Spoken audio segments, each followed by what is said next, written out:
A terrified Galactic Council begs leave Earth out of this war. The summons came on paper, not a digital message or a secure channel alert. Paper, folded once. Slid under my apartment door at 3 a.m. by someone who did not want to knock. I knew what it meant before I unfolded it. When the Galactic Council goes analog, something is already burning somewhere in the stars. And they need the particular kind of fire extinguisher that is shaped like a human being. My name is Kate Marsh. I am 38 years old. I retired from the United Earth Federation military 10 years ago with 2 service citations, a reconstructed left shoulder, and a specific problem with my hands that I do not bring up at social events. After the military, I moved into diplomatic work, which is the same job with different weapons. I have spent 11 years representing Earth in rooms where the air has been processed 3 times and nobody in the building breathes the same kind of atmosphere. In that time, I have worked alongside 53 distinct alien species. I have sat in negotiations that ran 4 years without resolution and then resolved in an afternoon when someone said the right thing in the right order.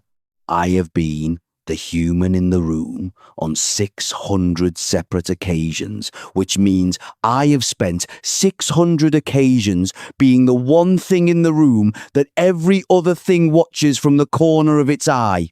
There is a specific way that other species look at humans when they think we are not paying attention. Not hostile, not warm, careful. The way a very experienced hiker looks at weather on a mountain they have climbed before. Respectful of something they cannot fully predict. I had noticed it from the start of my career and had learned not to take it personally. I read the summons twice. My coffee was on the counter, freshly made, still steaming. I left it there without looking back and walked out the door into the dark. Orbital Station Meridian, 7 floats in low orbit, 4 hours from my apartment by standard shuttle. I spent all 4 hours watching the clouds move over the eastern coast through the porthole and thinking about my coffee going cold on the counter. Not the summons, not the 7 words printed on it that had gotten me out of bed without hesitating. My coffee. The brain does what it needs to do when it is trying not to do the thing it should be doing. The shuttle docked at 0710. I walked off the ramp and stopped. Bay 7 held the ship they had sent for me, and it was not a ship you would ever build for a purpose that required going fast or doing damage. Every surface had been smoothed and considered, as though the designers had taken a standard transport and carefully, deliberately removed anything that could be read as a threat. No weapon ports, no defensive plating ridges, no escort configuration slots.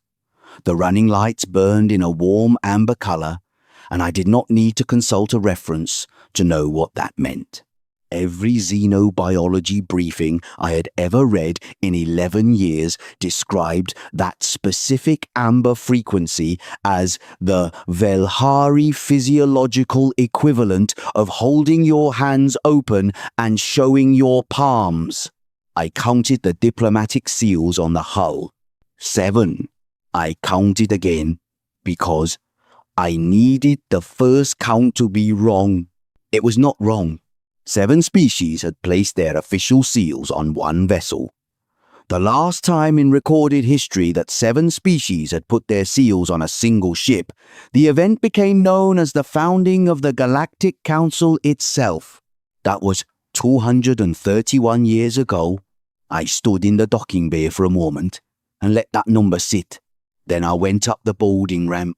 Inside, the ship had been prepared for a human passenger with the kind of careful advance attention that tells you a great deal of planning happened before you arrived. Human standard atmosphere. Gravity set to exactly one Earth equivalent. Seating sized and positioned for my specific proportions. Not just human proportions. Mine. Someone had looked me up. That scared me more than the whole SEALs had.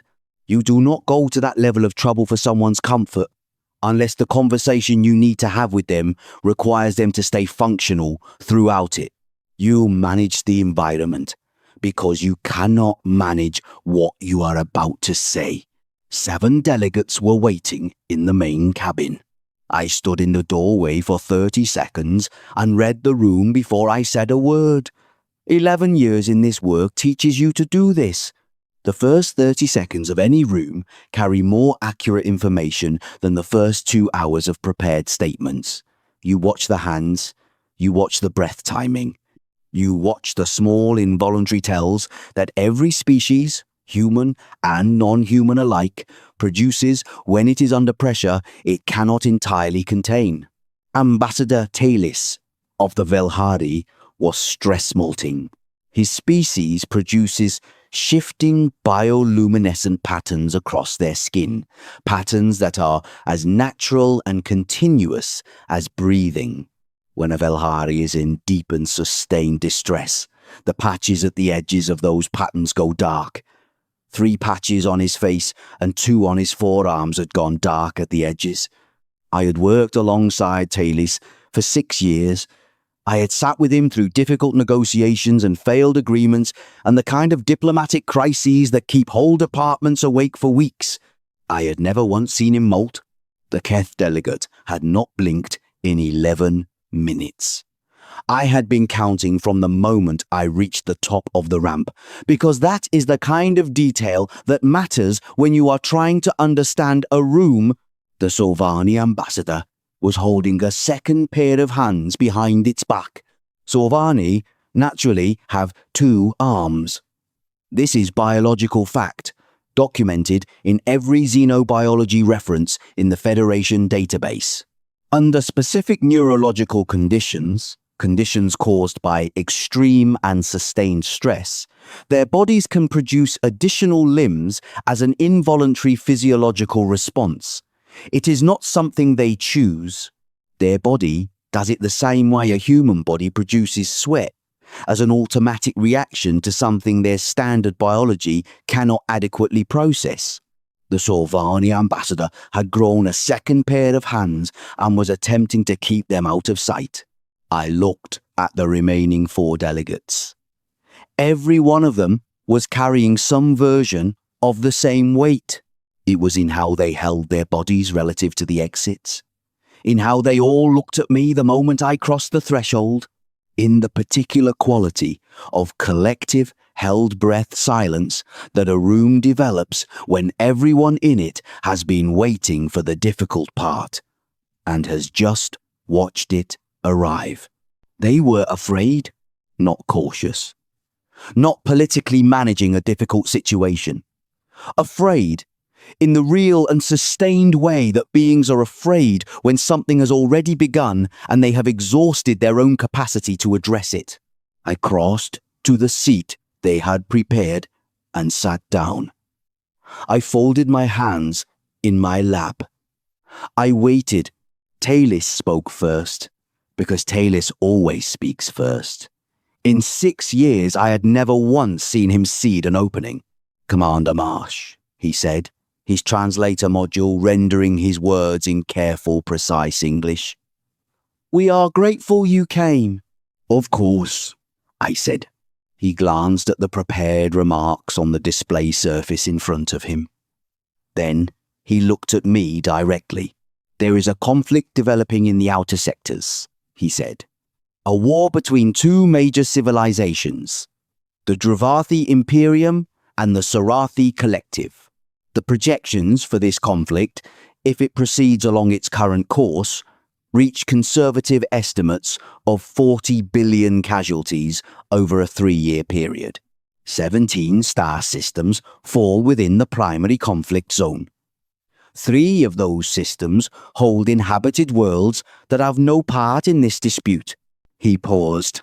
I kept my face exactly where it was and said nothing. The Galactic Council has exhausted its standard diplomatic channels. We are now focused on containment, on limiting the spread, on finding the fastest possible path to resolution before this reaches civilizations that are not involved. And you need Earth's help with that, I said. Talis held my gaze for a moment. In a manner of speaking, he said. He set his prepared remarks down. That is always the moment. Diplomats hold their notes the way a person on an unstable surface holds onto a railing. The moment they set the notes down, they have decided to say the actual thing they came to say instead of the version that was approved and reviewed and printed in advance. We are asking the United Earth Federation, he said, each word placed with the care of a person diffusing something, to sign the Neutrality Compact, a formal council-registered agreement committing Earth to non-involvement in this conflict. We are asking humanity to remain entirely outside this war while the Council's peacekeeping infrastructure manages it toward resolution. The silence that followed had a specific texture to it. The Sorvani's hidden hands pressed flat against its back. I looked at Talis. I looked at every face in that room. At the molting patches, the unblinking eyes, the extra hands. At 7 representatives of the most powerful governing body in the known galaxy sitting in a ship with amber running lights that meant please. I asked the only question that mattered. What exactly are you afraid we will do? Nobody answered. Outside the viewport, Earth turned below us, patient and cloud-covered, and mine. My coffee was somewhere in that cloud cover 200 kilometers down, on my kitchen counter, going cold. I looked at the planet for a moment. Then I looked back at Talis and waited for the truth to arrive. He did not answer right away. He looked at his hands for a long moment in the Velhari way that means choosing between 2 versions of the same truth, the polite version and the accurate one. He chose accurate. Are you familiar, he said, with the Calorean incident of 2219? I was not. I told him so. He nodded, which is a gesture his people adopted from humans after 6 decades of diplomatic contact, and began. In 2219, there was a navigational dispute zone near the Calorean belt, a stretch of space along the outer edge of Dravathi territorial claims. Human commercial shipping routes passed through the belt on the basis of a technicality in the original transit licensing agreements, a technicality that the Dravathi had been formally disputing for years, and that the Council had been formally processing for years. The situation was what diplomatic language calls an ongoing matter, which is the phrase that means everyone agrees a problem exists and nobody has done anything about it. On the 14th of March, 2219, a Dravathi patrol fleet of 11 warships moved to intercept 3 human cargo vessels transiting the disputed zone. 3 cargo ships, commercial vessels, registered freight carriers of the kind that haul mining equipment and food supplies and replacement parts for remote stations, not military assets, not significantly armed, each carrying a standard single defensive array, the kind required by Federation law for all deep space civilian vessels. 11 Dravathi warships moved to intercept. The Dravathi patrol fleet did not return. I kept my face exactly where it was. I said nothing. Talis continued speaking slowly, with the quality of someone reading from a document they find difficult to look at directly. The Dravathi did not report what happened in the Calorean belt. They reclassified the patrol as lost to navigational error and buried the entry in fleet records where nobody would review it. They quietly rerouted all subsequent patrol activity to a corridor 16 light-years away from the established human transit route. They filed no complaint with the Council. They raised no territorial objection. They made no public statement. They simply moved their patrol routes and said nothing, because the accurate explanation for why they moved them was worse for Drevathi military doctrine than losing 11 ships, 3 civilian cargo pilots, 11 warships. The 3 pilots had completed their delivery run. They arrived at the destination station 4 days later. They filed a standard transit report. No incident noted. They had no idea what they had done. I sat with that for a moment. "This is why we are here," Tallis said. The room had a different quality now than it had when I walked in. The fear was the same, but it made more sense. This was not abstract institutional nervousness.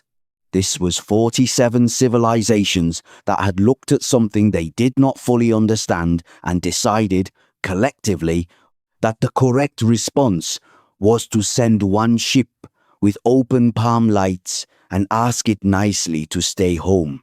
"How many species on this ship have seen those records?" I asked. "All 7, he said. "Everyone in this room has reviewed the full report." I looked at the delegates again, one by one. All of them had sat with those records before sending their seal to this ship. All of them had arrived at the same conclusion about what to do next. "The compact," I said. "What does it actually require?" He pushed it across the table to me. 17 pages printed on paper, which told me they were thinking about this in terms of physical permanence. I opened it and read the first 4 pages without rushing. The language was precise and fair. Non-involvement in the active conflict. Restriction on Earth military movement within the designated conflict zone. Neutrality registered formally with the Council and binding under standard treaty law. It was not unreasonable.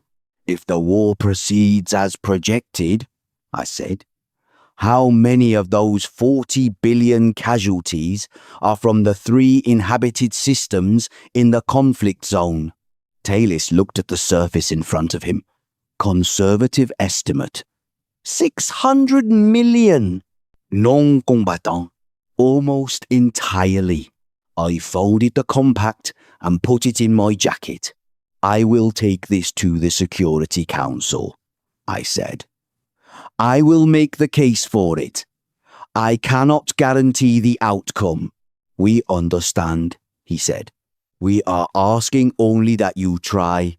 I stood up. The Sorvani's secondary hands moved once. The Keth delegate finally blinked. At the boarding ramp, I stopped and looked back. "The Calorean pilots," I said. "Do you know their names?" Tallis checked something on his display. He gave me 3 names, simple names. The kind of names that belong to people who haul freight between stations and go home to families who ask about the trip over dinner. I thanked him. I walked down the ramp. The shuttle home was 4 hours. Earth grew in the window the whole way down, patient, cloud-covered, the same planet it always was. I thought about 3 cargo pilots who had no idea, about the gap in the Drevathi patrol records where an explanation should have been, about 17 pages in my jacket, and what I was going to say to the Security Council in the morning, and whether any of it was going to be enough.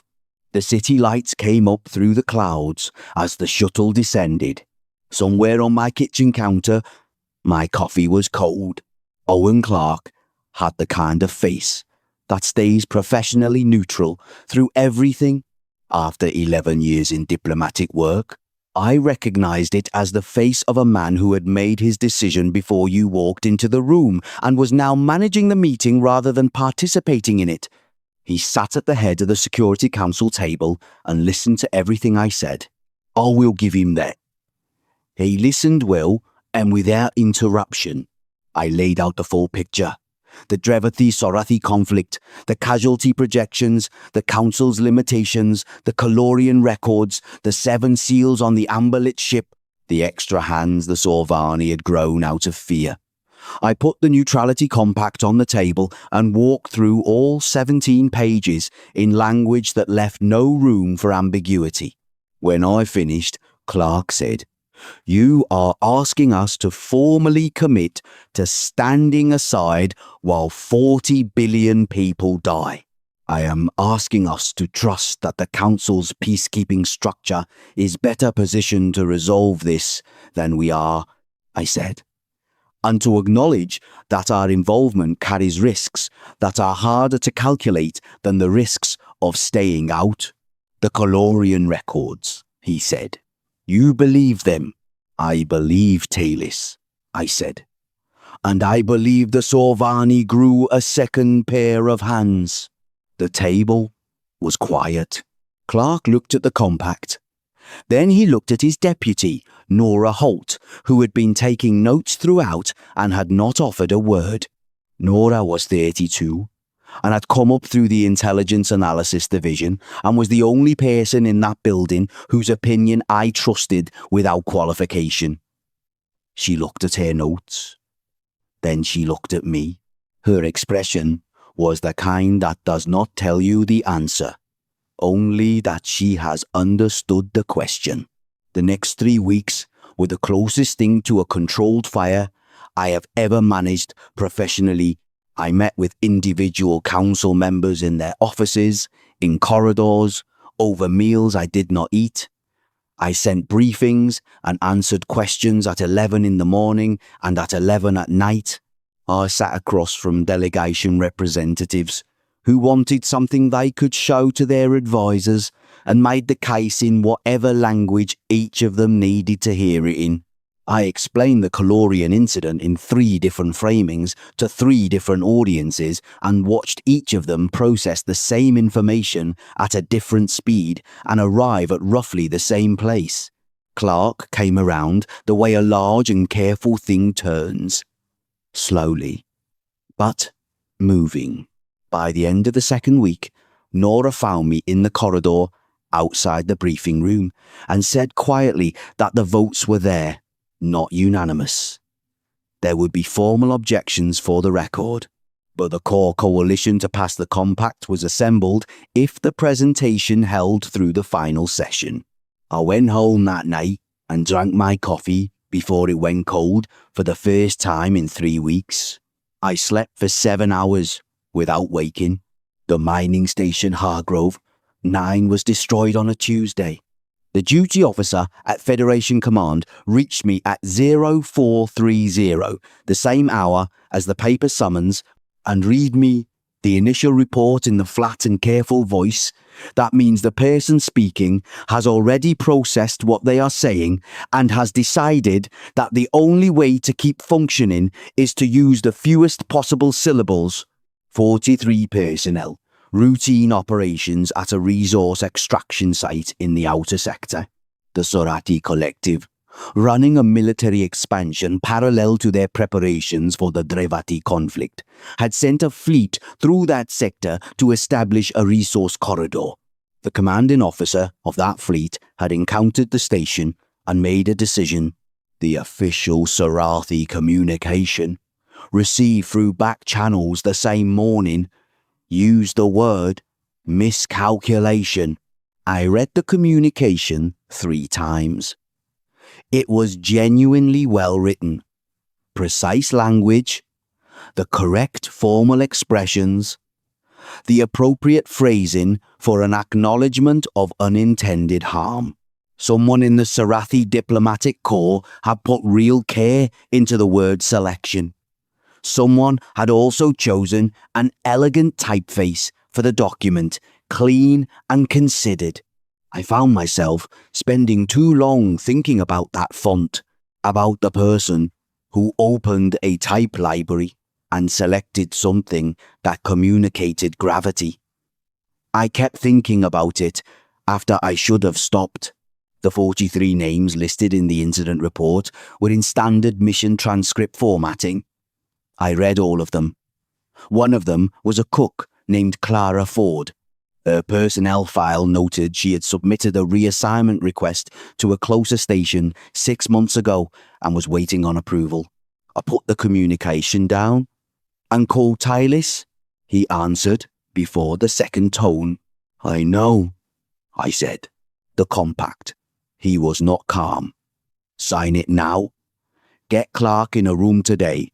Whatever you need to say it now, before your government has time to... Tylis, I said. He stopped. The Security Council is meeting in 40 minutes, I said. Go, he said. Kate, please go now. I went. Clark was already in the chamber when I arrived. All 16 members of the Security Council were present. The room had the feeling of a space that has been occupied for some time without anyone speaking. Coffee cups that had been refilled and not touched. Papers moved and moved back. The particular stillness of a group of people who have all seen the same thing and are waiting to find out what it means. Clark looked at me when I walked in. You have seen the Hargrove report, I said. Everyone here has, he said. Then we moved the compact vote up, I said, before the public statement. Before this gets framed as something other than a tragic incident in a conflict zone we have no business being near. Clark looked at me. The statement went out 40 minutes ago, he said. I stopped. What did it say? He slid a printed copy across the table. 14 words. I read them once. I read them again. Noted. Forwarded to the appropriate operational command. No further comment at this time. The room was very quiet. 14 words. Not we condemn this act. Not we demand accountability. Not we mourn 43 lives lost to a decision that was not an accident but a calculation. Not any of the language that a government uses when it is grieving and wants the galaxy to see it grieving. Noted. I set the paper down. My comm unit buzzed. Tayless. I let it go to message. 43 names. Clara Ford waiting on a station transfer. And 14 words that the entire Galactic Council, if they were reading the same feed I assumed they were reading, had just received from Earth's official diplomatic channel. I had spent 11 years learning to read the space between what words say and what they mean. And what those 14 words meant, to anyone who had ever watched humanity operate when the people giving orders were no longer interested in talking, was not no further comment. It was, we are done talking. My comm buzzed again. Not Taylor's this time, UEF Combined Operations Directorate. Requesting my availability for a liaison deployment. I looked at the message for a long time. Long enough that Clark, across the table, cleared his throat. Commander Marsh, he said, with a particular evenness. You should probably take that. I took it. The UEF Combined Operations Directorate gave me a desk on the carrier Northern Light, a security clearance that covered every operational file in the system, and a view of the outer sectors from the observation bay that on clear nights was genuinely beautiful in a way that felt inappropriate given the circumstances. I think they gave me full access because they wanted a record that was written by someone with the standing to present it at the council table later. An official witness. Someone who could describe what happened in terms that held up under scrutiny. That is one theory. The other is that Commander Felix Grant, who ran Northern Lights Strategic Planning Division, and who was 29 years old and already moved through decisions the way certain people move through rooms without touching the walls, simply did not believe in keeping the liaison uninformed. "You will see it regardless," he told me on the first morning, pushing a briefing tablet across his desk with the ease of someone who had already decided this conversation hours ago. "Better you understand it as it happens than reconstruct it afterward." I picked up the tablet and started reading. The Drevathi-Sorathi conflict, at the point of Earth's formal entry, had been active for 4 months. The early engagements had proceeded roughly according to both sides' projections. The Sorathi had secured 3 resource systems in the outer zone. The Drevathi had pushed back with fleet strength in 2 of them. The Council's peacekeeping observers had filed 17 formal objections and been diplomatically set aside 17 times. The war had found its shape. Both sides had supply chains established, fuel depots active, repair stations operational, communication relay networks threaded through the conflict zone.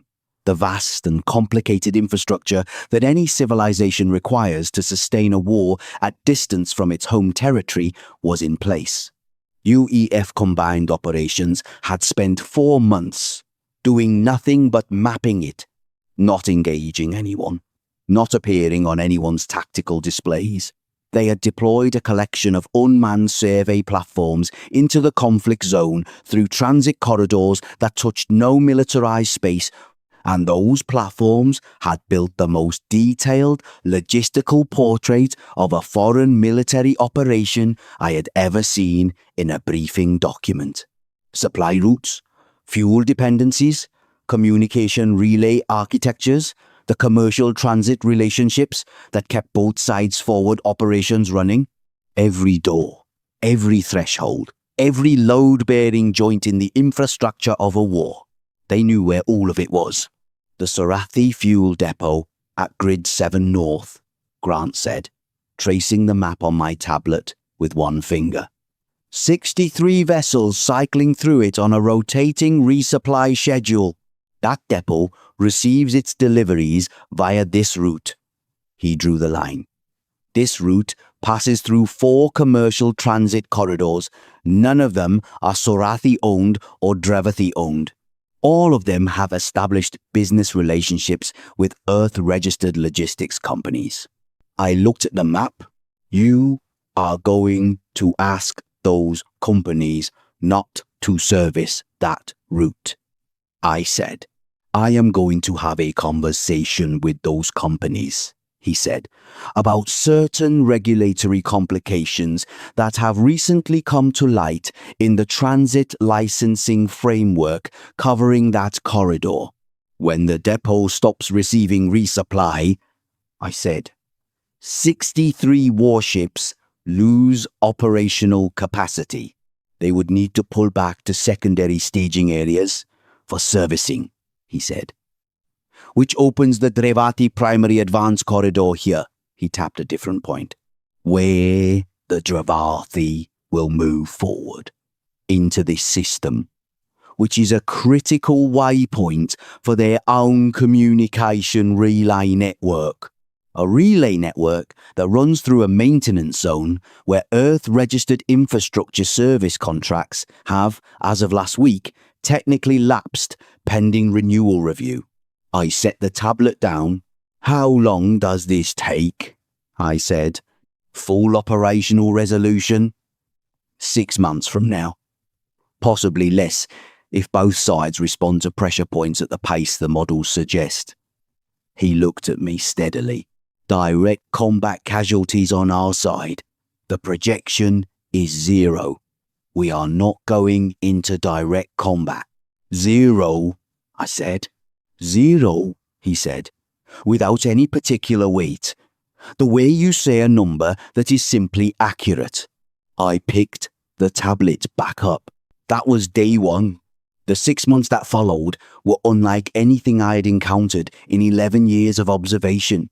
Not because of what happened, because of the quality of how it happened.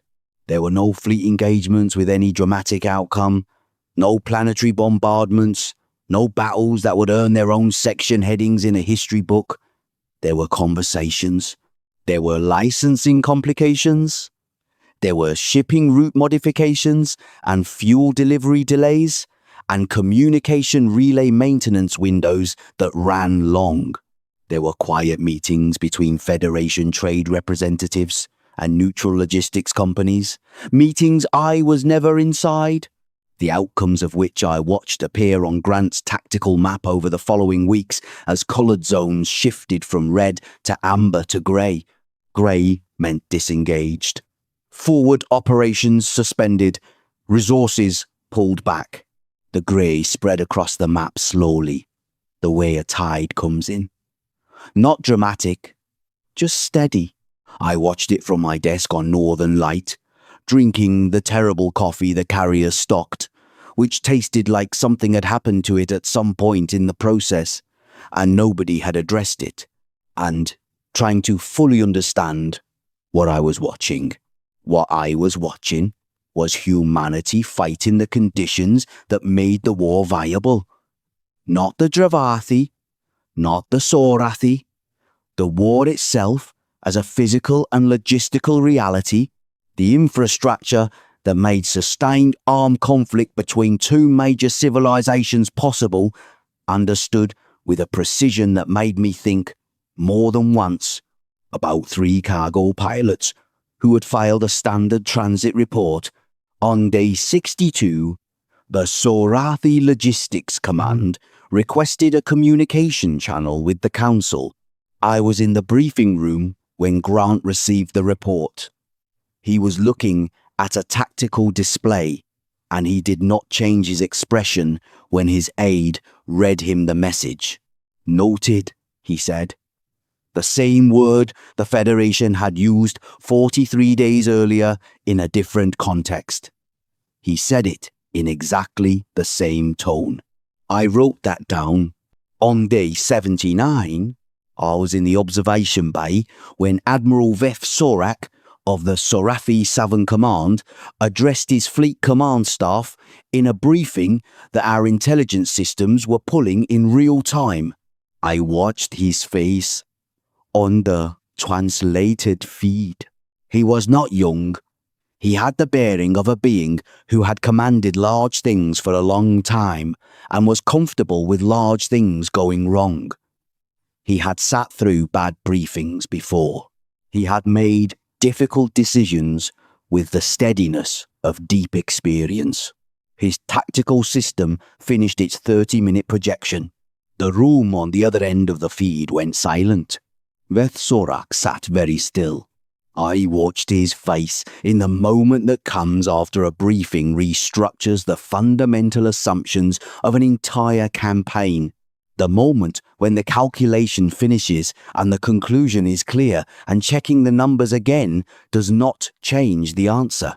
The humans had not engaged his forces directly. They had not needed to. They had mapped everything before stepping in.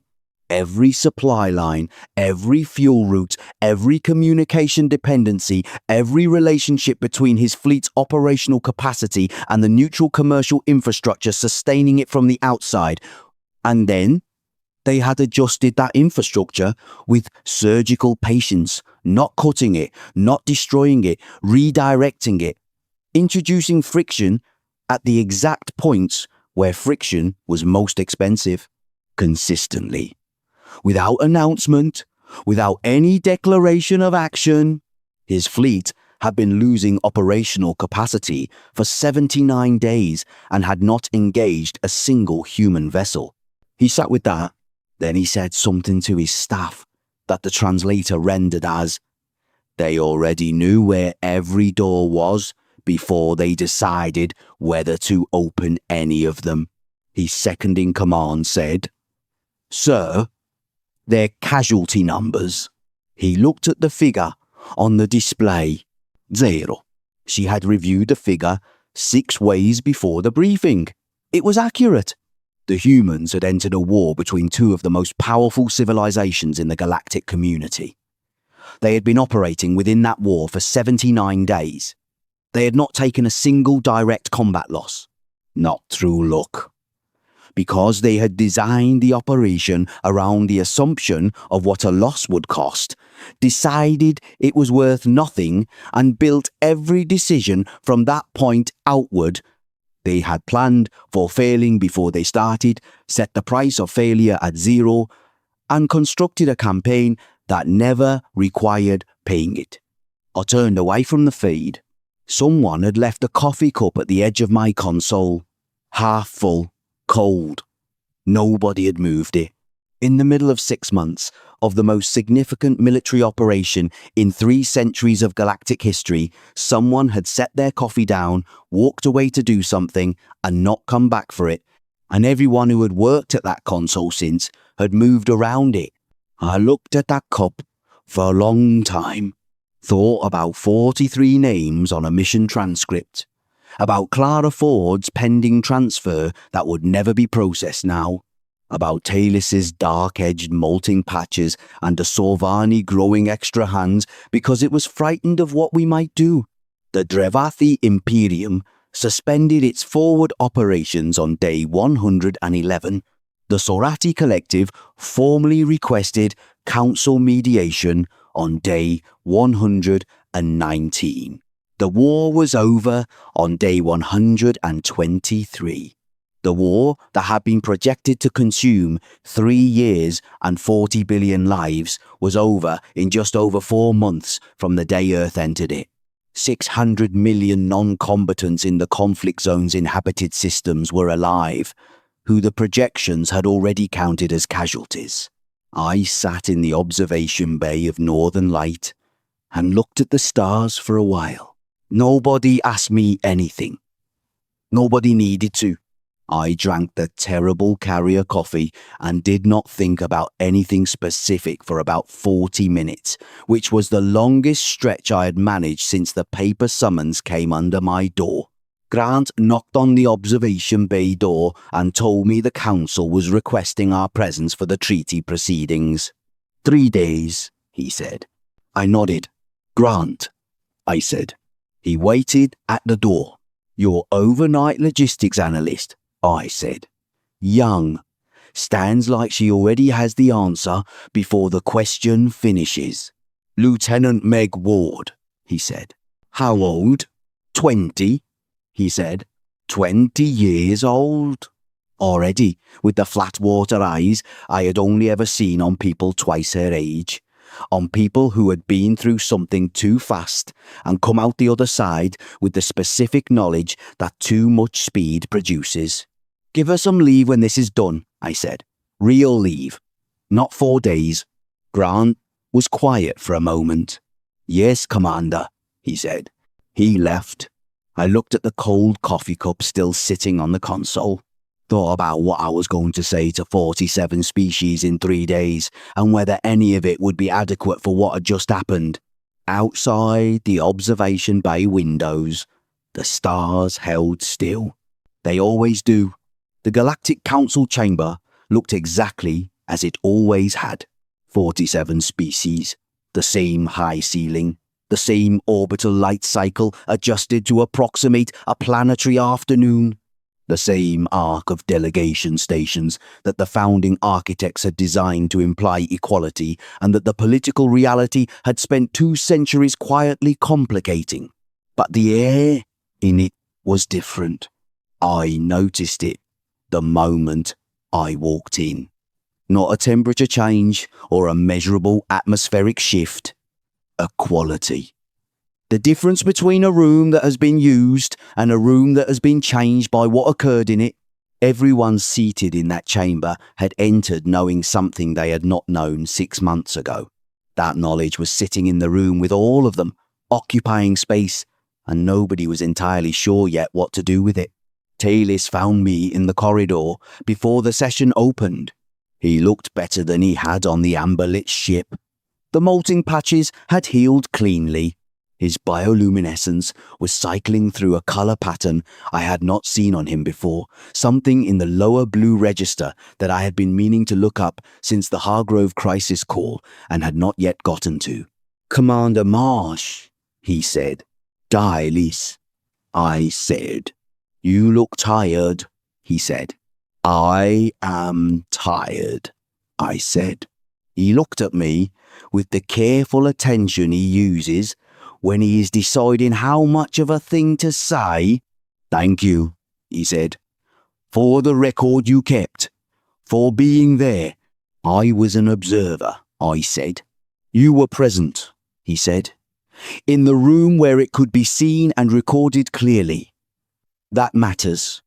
It will matter for a long time in the discussions ahead." I thought about Grant's desk and the cold coffee on the console and 20-year-old Meg Ward with veteran eyes. "A little," I said. We walked into the chamber.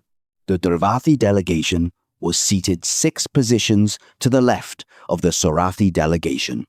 The seating committee had done this deliberately, the diplomatic equivalent of placing 2 people who have been fighting at opposite ends of the table and hoping the distance holds. Both delegations had their prepared materials open in front of them and were looking at those materials with the focused attention of beings who have decided that eye contact with the other party is not something they are ready for. Yet, I took my seat. My chair was, as it had always been in this chamber, 3 inches too tall for me. My feet did not quite reach the floor. I had been sitting in this chair with my feet slightly lifted for 11 years, representing 8 billion people in a chair that was not built for human proportions. I had never raised it as an issue. It was not an issue. It was just a chair. The formal session lasted 6 hours. New territorial definitions, peacekeeping zone structures for the conflict regions, reparations frameworks for the 3 inhabited systems that had been inside the war zone, council oversight mechanisms for the reconstruction period. It was meticulous and necessary and looked nothing like what created the need for it. I participated where I was asked to and signed what needed signing. I answered questions from 3 separate delegations about Earth's role in the outcome. Answered them in the careful and precise language of official record. In the 3rd hour, the Sorvani ambassador was called to speak on peacekeeping zone boundaries. It stood at the speaking position and delivered a 12-minute statement clearly and professionally. Its secondary hands were not present. Its body had grown them in fear and, when the fear ended, had reabsorbed them. Back to 2. Back to normal. I noted that in my official record, in the 5th hour, I watched the Dravathi lead delegate and the Sorathi lead delegate both sign the same page of the same document. Neither looked at the other, but both hands moved across the same page within 60 seconds of each other, which 6 months ago would have been classified as an impossible outcome by every projection model on the Council's analytical staff. After the 6th hour, the session chair declared recess. I sat in my chair for a while after most delegates had moved toward the refreshment stations. I was looking at the chamber and thinking about something I had been working through for 3 months. Slowly. The way you think about something, you are not entirely sure you want to finish thinking. I had been doing research on the quarantine accords of 2163, not on their formal content. I knew that well. Every UEF diplomat learns the accords as foundational material in the first year of training, the framework for humanity's first century of formal galactic contact. The protocols, the contact structures, the managed relationship between Earth and a galaxy that was still learning what to make of us. The standard history. describes them as protective. The galaxy needed time to understand humanity. Humanity needed time to understand the galaxy. The Accords created that space. I had accepted that framing for 11 years because there was no particular reason not to. 3 months ago, I had started reading the primary source documents, not the summary, the original text and the records around the negotiation, the drafting correspondence, the internal cables between the Earth delegation and the Council's founding parties in the weeks before signing. Secretary General Amara Ose had led the Earth delegation in 2163. She was 44 years old, a career diplomat with 20 years in interplanetary relations before first contact. The historical record describes her as methodical and precise and difficult to read in a room. Her photograph from the signing ceremony shows a woman looking directly at the camera with an expression I had spent 3 months trying to describe accurately and could only get this close. She looks like a person who has just finished building something difficult and is not entirely sure it will hold. The incident preceding the Accords was classified at the highest council level, the same level as the Calorean records. I did not have direct access, but I had found the edges. A reference in a delegation cable from the week before the signing. A single line in a reconstruction report that had not been fully processed in the archive system and had sat there for 60 years unredacted. A photograph from 3 weeks before the ceremony showing us in a meeting with the founding party representatives. The expressions on those representatives were unmistakable to anyone who had spent 11 years reading rooms. They had just been shown something that rearranged their understanding of what they were dealing with. The Quarantine Accords of 2163 were not written to protect Earth from the galaxy. Amara Ose had looked at something and decided that the galaxy needed more time, not to understand humanity, to be ready for it. She had built the cage with Earth on the inside and put the warning label on the inside of the door, facing inward, where only humans would see it. We had done this to ourselves, knowingly, because someone had looked clearly at what we were capable of and decided, not yet, give everyone more time. I sat in my 3 inches too tall chair and thought about that. The Dravathi-Sarathi War, whatever its outcome in the long record of history, had changed the arrangement between Earth and the rest of the galaxy in ways that could not be walked back. The amber-lit ship and the neutrality compact and the 14 words that ended the discussion of whether we would stay out, the grey spreading across Grant's tactical map. Beth Sorak's face when the number came up 0. 600 million people who were alive instead of in a casualty projection. Amara Ose had built something in 2163 that had bought 60 years of time. Whether 60 years had been enough was a question I did not have an answer for. Talis found me still in my chair when the chamber had emptied. He sat down in the nearest available seat, which was sized for a Keth delegate and too narrow for him, and he settled into it with the comfortable ease of a being who has spent enough years in meetings designed for someone else's body that the inconvenience has become invisible. We sat in silence for a moment. We had known each other long enough for that. It will take years, he said. The reconstruction, the trust building between the two parties, getting the inhabited systems in the conflict zone back to anything resembling normal. It will, I said. The Council will need strong diplomatic relationships during that period, with Earth particularly. Your standing in the discussions ahead is significant. We will participate, I said. Another silence. Kate, he said, not Commander Marsh. He said it the same way he had said it during the Hargrove call when the translator stumbled because he was not reading from a script. "What does humanity want?" he asked. "Now that everything has changed in ways that cannot be undone, what does your civilization actually want from all of this?" I looked at the chamber around us. The empty delegation stations, the signing table at the centre with its documents and its 47 seal positions, the Drevathi and Sarathi chairs 6 positions apart with their pens still resting where the delegates had left them. I reached into my jacket pocket. The paper summons was still there. I had been carrying it since the morning I read it and walked out of my apartment. It had been with me through the orbital station and the amber-lit ship, and 3 weeks of Security Council meetings, and 6 months on Northern Light, and 6 hours of formal proceedings. I had no reason to keep carrying it. I could not have explained why I did. I held it for a moment. "The same thing we have always wanted," I said.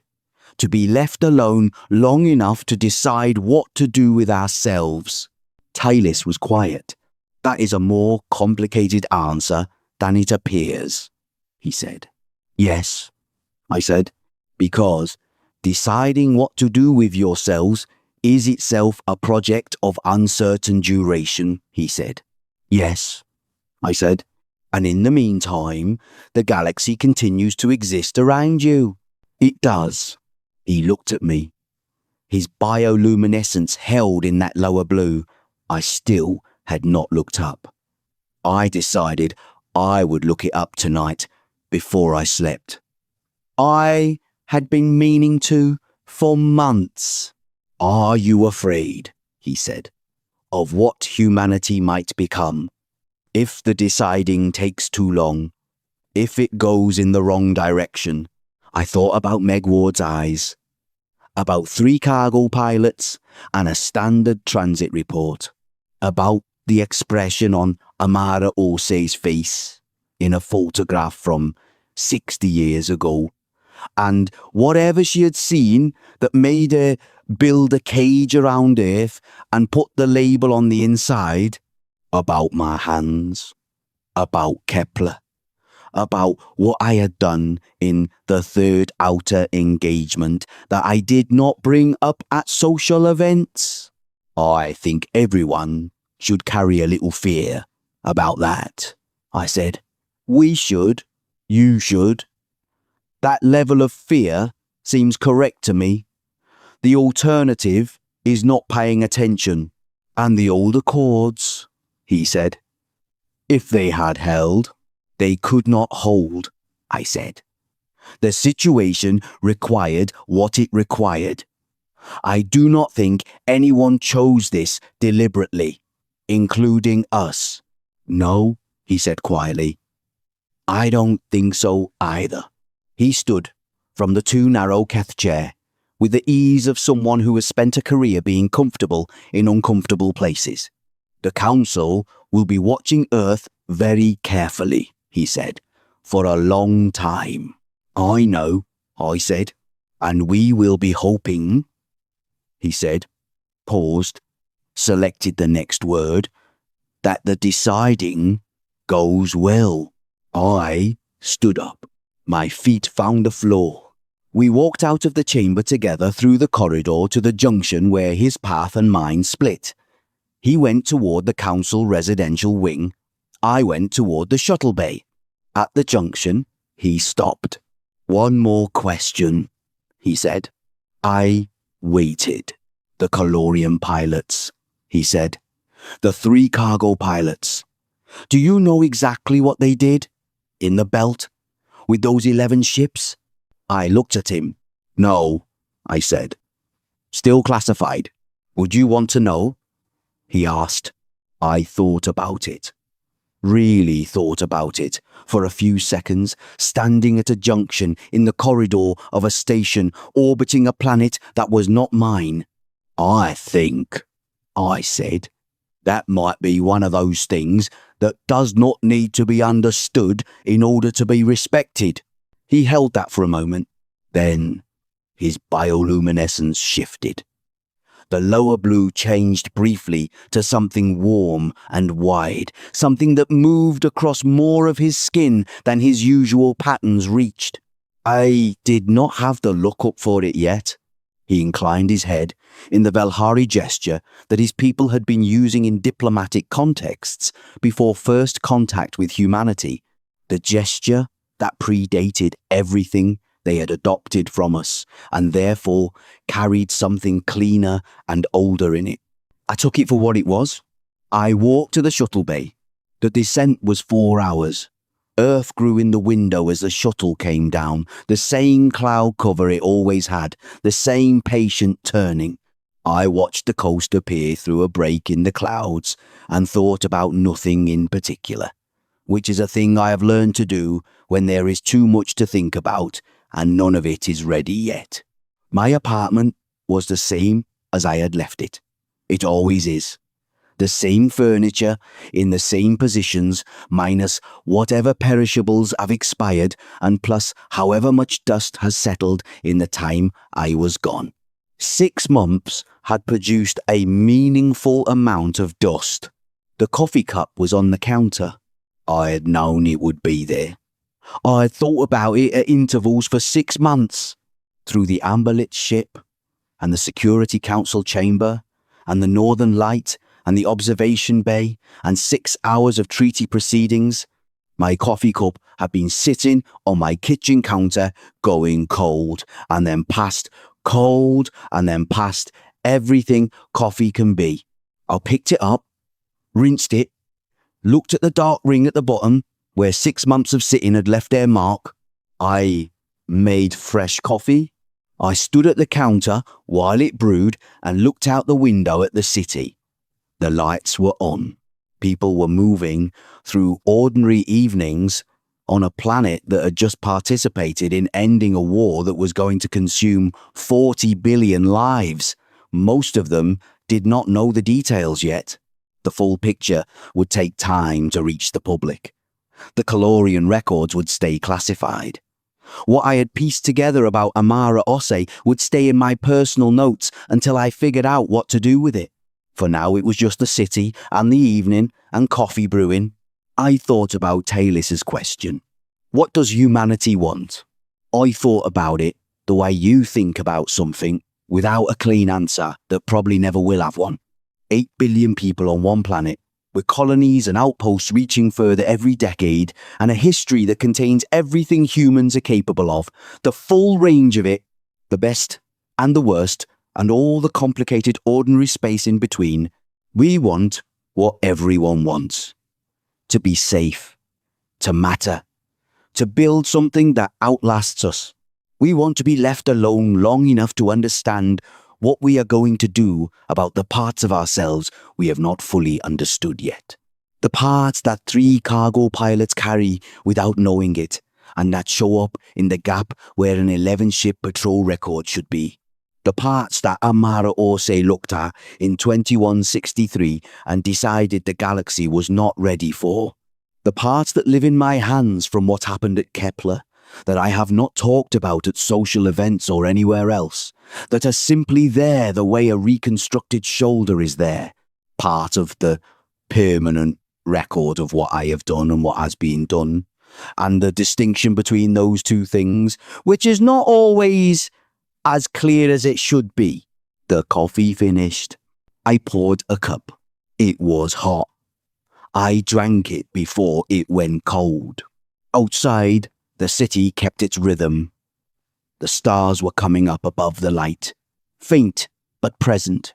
The same stars that Veth Sorak was looking at from a different system tonight, thinking about the 0 on his tactical display. The same stars Amara Ose had looked at before she sat down and built the cage with the label on the inside. I finished the coffee, washed the cup, set it on the counter, went to bed. I did not dream about Kepler. That was new.